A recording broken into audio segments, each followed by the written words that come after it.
السلام علیکم. محمد عزیز صدیق اپنے پروگرام پولیٹیکل ڈائریز کے ساتھ حاضر خدمت ہے. 13 نومبر 2024 اور بدھ کا دن ہے. نومبر کا مہینہ تقریباً آدھا گزرنے والا ہے اور عمران خان کو اب جیل میں رکھنا مشکل بھی نہیں ناممکن بھی نظر آتا ہے. تو اب سمجھ نہیں آ رہی کہ کیسے ان چیزوں کو کنٹرول کیا جا سکے. دیکھنا یہی ہے کہ آپ ایسے تمام معاملات کو کس طرح کنٹرول کر سکتے ہیں. اس ملک میں کیا جمہوریت ہے؟ آپ خود اندازہ لگائیں. اگر اس ملک میں جمہوریت ہے تو بتائیے گا کیا ظلم ہو رہا ہے یہاں. جمہوری حق چھینے گئے, آپ کے زبان بندی کر دی گئی. عمران خان کا نام نہیں لیا جا سکتا, بانی پی ٹی آئی, اور وہ بھی کئی دفعہ کاٹ لیا جاتا ہے. یعنی کیا چاہ رہے ہیں؟ اس ملک کو کس سمت میں لے جا رہے ہیں؟ آواز اٹھاتے رہیں, بار بار اٹھاتے رہیں گے.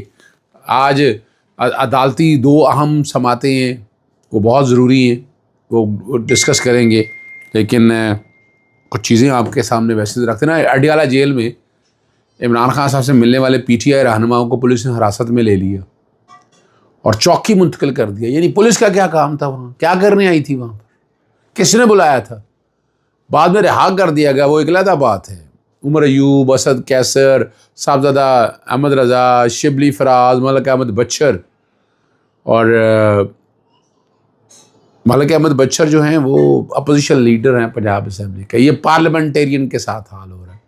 شبلی فراز اور عمر ایوب جوڈیشل کمیشن کے ممبر بھی ہیں, اور توہین عدالت کی درخواست جو ہے نا عدالت نے نپٹا دی تھی جسٹس سردار اعجاز اسحاق خان نے, اور سپرنٹینڈنٹ اڈیالہ جیل کے بیان حلفی کے ساتھ نپٹائی دی کہ بروز منگل وہ عمران خان کو اپنی فراہم کردہ فہرست کے مطابق پارٹی رہنماؤں سے ملاقات کرائیں گے. اچھا, یہ اس لیے ہے کہ کنفیوژن رہتی تھی کہ جو مین فوکل پرسن ہے وہ نام دیتے تھے. اب وہ عمران خان صاحب سے کہہ دیا, وہ طریقہ کار طے کر دیا. کوئی ایڈوکیٹ جنرل کو آئے گی, سیکرٹری جنرل کو بھی جائے گی, اور لسٹ سے پتہ چل جائے گا کہ کون کون عمران خان صاحب سے ملتے ہیں. اور یہ والا معاملہ جو ہے اب دیکھنا ہے کہ کیسے آتا ہے. دیکھیں, میں ایک بات تو آپ نے دوسری بھی آپ نے دیکھ لی کہ آئینی بینچ 7 ممبر بینچ کا ہے, تو پہلا بینچ تشکیل دے دیا گیا 6 میں. جسٹس عائشہ ملک نہیں ہے اس میں. یہاں سے اب پتہ لگ جائے گا کہ آئینی بینچ چاہتا کیا ہے, مائنڈ آ جائے گا. اور 14 اور 15 نومبر کو آئینی مقدمات کی سماعت کرے گا. اور یہ اس میں سے آپ کو پتہ ہے 3 سینئر ججز کوئی اس میں شامل نہیں ہے. اب یعنی ساڈا بینچ ساڈی مرضی, یعنی اس میں جیسے یحییٰ فریدی بھی نہیں ہے سینئر, تو justice Saeed Mansoor Ali Shah, justice Muneeb Akhtar, justice Yahya Afridi, chief justice of Pakistan کو نکال دیا. یعنی اگر یہ بنانی بھی تھی, جس طرح یہ آئینی بینچ کا سربراہ جو ہے سپریم کورٹ کے بینچ کا حصہ ہے, تو آئینی بینچ میں چیف جسٹس آف پاکستان کیوں نہیں ہونے چاہیے؟ لیکن چونکہ وجہ ہے سربراہ جو ہے head of the bench justice Amin uddin Khan بنے ہیں, تو 6 ممبر جو ہے نا یہ دے گا. اور یہی کہا گیا پہلے جو ہے نا جو پہلے کے مقدمات دائر ہیں ان مقدمات کو پہلے نپٹایا جائے گا. اور 26ویں آئینی ترمیم کے خلاف جو آئینی درخواستیں ہیں وہ لگ رہا ہے کہ جلدی سماعت مقرر ہونے کا ہے. یعنی پہلی بات ہی یہ ہونی چاہیے تھی. بڑے انٹیلیجنٹلی چلے ہیں نا, انٹیلیجنٹلی یہ کہ یعنی اس پہ گفتگو نہ ہو. اب اس پہ نظر ثانی والی بات جو ہے, اور انٹر پارٹی الیکشن جو ہے, انتخابی نشان چھیننے کا معاملہ ہے, نظر ثانی خارج ہونے کے خلاف کیوریٹیو ریویو داخل کر دیا. کیوریٹیو ریویو مینٹینیبل ہے یا نہیں ہے, یہ $1 بلین سوال ہے. اگر فیصلے درست کر رہے ہیں تو یہ فیصلہ بھی درست کرنا ہوگا. اور جس تیزی سے جسٹس قاضی فائز نے وہ فیصلہ کیا وہ آپ کے سامنے بائیکاٹ کیا گیا, کہا گیا نہیں آپ رہنے دیں یہ سارے معاملے کو, لیکن نہیں, انہوں نے فیصلہ کر کے جانا, جیسے طے شدہ کو ٹاسک تھے وہ مکمل کرنی تھی. اور یہ 13 جنوری کا فیصلہ تھا اور 21 اکتوبر کا نظر ثانی کا فیصلہ تھا. آج 21 اکتوبر اور ریٹائرمنٹ کی ڈیٹ کو تھی 25 کو، کتنے دن پہلے فیصلہ کیا، اور اس دونوں فیصلے کو کل عدم کریں۔ اس سے بڑا جو کیس ہے، میں بار بار ذکر کرتا ہوں، میں نے لکھا ہے لاہور ہائی کورٹ کے چیف جسٹس کو، متورک درخواستیں بھی دائر کی ہیں کہ جناب سیکشن 215 کی آئینی حیثیت کے حوالے سے اس کیس کو مقرر کر دیں، وہ کیس سنا جا سکے، تاکہ کیس وہ سنا جا سکے، لیکن وہ لارجر بینچ نہیں بن رہا۔ دوسرا معاملہ ہے، امید ہے اسی ہفتے میں اس کیس کی بھی سماعت ہوگی کہ جو مخصوص نشستوں کے حوالے سے، یعنی کئی ایسے معاملے ہیں جو ہائی کورٹ میں پینڈنگ پڑے ہوئے، اگر وہ فیصلہ ہو جاتا تو یہ چیزیں آگے جانی تھیں، لیکن وہ چیزیں آگے نہیں گئی۔ اور یہ معاملے ہماری عدالتوں کا، دیکھیں عدالتیں کل بھی اہم تھی، آج بھی ہم، آئندہ بھی ہماری عدالتوں کو اپنے اختیارات کا پتہ ہی نہیں ہے شاید، یا پتہ ہے استعمال کرنا نہیں چاہتے، وغیرہ۔ تو یہ جو پک اینڈ چوز کا ہم خیال بینچوں کا جو کانسیپٹ سامنے آیا، وہ تو سامنے آ چکا ہے نا جی، وہ تو آپ سب دیکھ رہے ہیں۔ آپ سب لوگوں کے آنے کے لیے کے حوالے سے بڑی باتیں ہو رہی ہیں۔ لاہور ہائی کورٹ میں سپلیمنٹری اسٹیٹمنٹ، تتمہ بیان، وہ تتمہ بیان کی کیا اہمیت ہے؟ ایف آئی آروں کی ڈیٹیلیں جیسے عمران خان صاحب کی حاصل کی ہیں، وہ ساری ڈیٹیلیں آ گئی ہیں کہ اتنی ڈیٹیلیں یہاں پر ہیں، وہ سارا کچھ سامنے آ گیا ہوا۔ لیکن ان ایف آئی آر، اب بار بار ہے، میں نے شیخ امتیاز محمود کا کیس ہے جو صدر پی ٹی آئی لاہور ہیں، اور اس میں کیا ہے، اس میں کیا ہے کہ پہلے لکھا گیا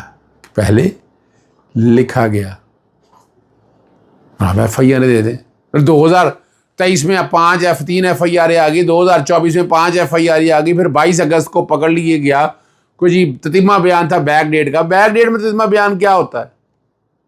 اور تتمہ بیان کے ذریعے پکڑا گیا، یہ بھی ریکارڈ کے اوپر موجود ہے۔ بڑی زیادتی ہے اس سارے پروسیس کو اگر آپ دیکھیں، یہ توہین عدالت کی بھی ہے، عدالت میں ہم نے جھوٹ بولا اور بیک ڈیٹوں پہ تتمہ بیان۔ اب اس کی آئینی اور قانونی حیثیت کے وجہ سے لارجر بینچ سے صبح چیف جسٹس عالیہ نیلم صاحبہ کل سنیں گی اس کیس کو، اور اس میں یہ ساری باتیں سامنے آئیں گی۔ اب ہم تو آواز اٹھاتے رہتے ہیں اور ہم نے آواز اٹھاتے رہنا، میرا تو کام آواز اٹھانا ہے اور میں آواز اٹھاتا رہوں گا، خاموش نہیں میں بیٹھوں گا۔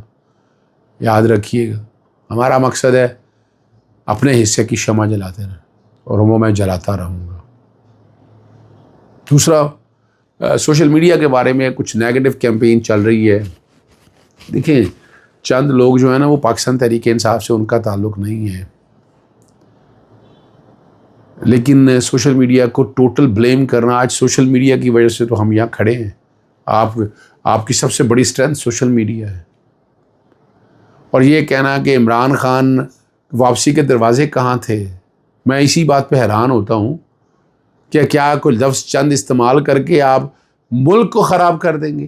یعنی یہ جو منطق ہے میری سمجھ سے باہر ہے کہ اگر چند لوگوں نے یہ فیصلہ، مثال کے طور پر اگر عثمان بزدار ٹھیک نہیں تھا، اس کا مطلب ہے عمران خان کو گرا دیں۔ فرض کریں کو پی ٹی آئی کے اندر چند لوگ نہیں بہتر ہیں، تو کیا اس کا نقصان ملک کو دے دیں؟ میں یہ فلسفی ماننے کے لیے تیار نہیں ہوں۔ شیر افضل مروت نے جو یہ باتیں کی ہیں، ٹھیک ہے، ان کا اپنا ہے، بیرونی چند لوگوں کے بارے میں ہے، وہ ان کے بارے میں بات کرتے ہیں، لیکن یہ سوشل میڈیا ٹوٹل پہ لے کے جانا، عدت کا کیس کے حوالے، صرف ایک عدت کا کیس تو نہیں ہے، اگر عدت کا کیس ہوتا یا نہ ہونے سے فرق کیا پڑا؟ یعنی یہاں ایک ہی جگہ سارے نہیں باندھنے، ایک ہی جگہ سب کو نہیں رکھنا، آپ نے آئین اور قانون کی پاسداری کرنی ہے۔ اور نادرا کا جو ریکارڈ 27 لاکھ پاکستانی کا چوری ہوا ہے، انکشاف کون دے گا جواب اس کا؟ کوئی جواب دے سکتا ہے؟ آپ بتا دیں، کوئی جواب دے سکتا ہے؟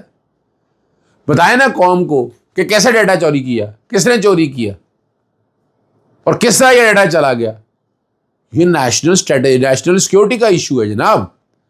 ایم این ایز کو موجودہ مالی سال کے پہلے 4 ماہوں میں تنخواہوں کے الاؤنسز کی مد میں 110 کروڑ روپے وصولیاں کی،